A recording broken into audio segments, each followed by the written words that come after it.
Well, we're joined now from New York by the investigative journalist Carl Bernstein, who, together with Bob Woodward, shared a Pulitzer Prize for his coverage of Watergate for the Washington Post in the 1970s. With me is Julian Smith, the Conservative MP for Skipton and Ripon, who made a complaint about the actions of The Guardian to the police and says the paper has broken the law and should be prosecuted. Carl Bernstein, do you see resonances now? I see in your open letter to Alan Rusbridger today, you're very much siding with The Guardian. Do you see resonances with the collision between state and media when you exposed Richard Nixon with what's going on today?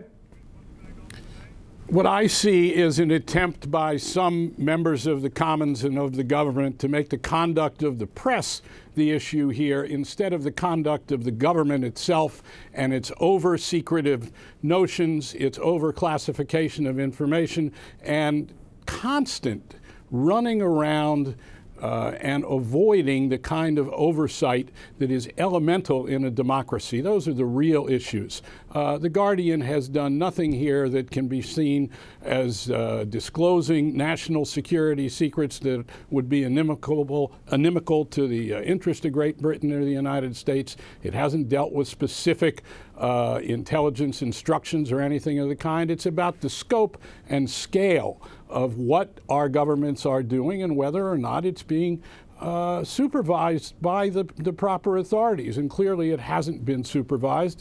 That the intelligence agencies have avoided proper oversight, and that's what the Commons really ought to be looking at, not the conduct of the press, which, as in Watergate, was a red herring. And that's the issue you MPs have to answer, your negligence in holding your government to account in the way in which it's looked after these things. It's got completely out of control. And we have to thank the press for bringing that to your attention. Well, first of all, in Britain, we have just given the Intelligence Security Committee carte blanche to ask any question it wants on our security services and to get any document it wants from them. Bit of a horse's bolted job, isn't it? I mean, they've been around for long enough to do this before. John, we're in the top three of openness countries worldwide. We've got to be proud of that. The issue today was not that, however. It was the fact that Mr. Rusbridger, having avoided MPs for weeks and months, admitted to the fact he had communicated in tens of thousands of documents the names of the women and men who protect us day in, day out in our security services.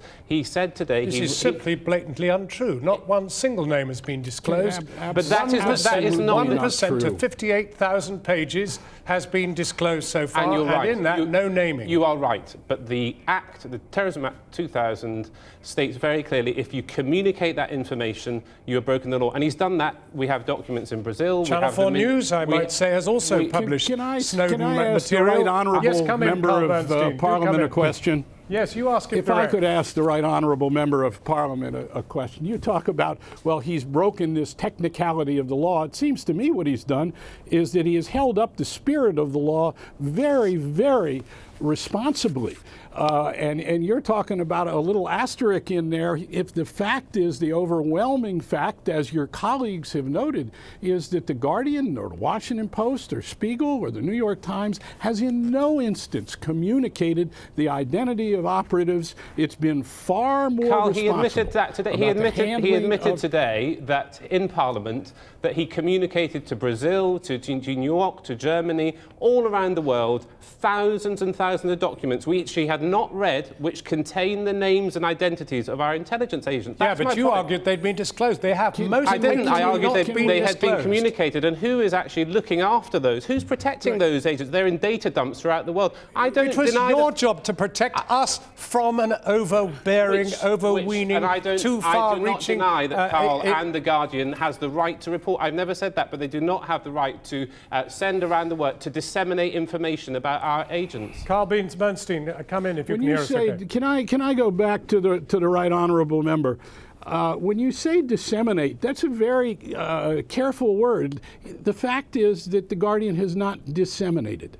What it has done is he used FedEx to send the names of our agents overseas. What is that if it's not dissemination, Mr. Bernstein? How do you know the names of our agents are in those documents? Have you seen them? Mr. Rusbridger did not deny that they have not been sent today. In his you have no evidence that they're in those documents. He said they were, and I believe what he'd said. I see, but you have no evidence independently to verify that. Well, he hasn't denied it, and he said I believe that Mr. Bernstein, perhaps just to level the playing field, could I just check that you love your country? Yes, but I don't want to be too rough on the right honourable member. At the same time, he's saying disingenuous things because, in fact, there was not identities disclosed.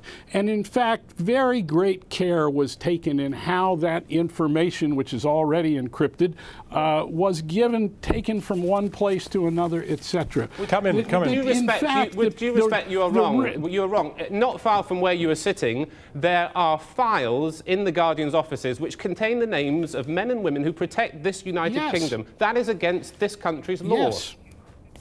Thank you for admitting that.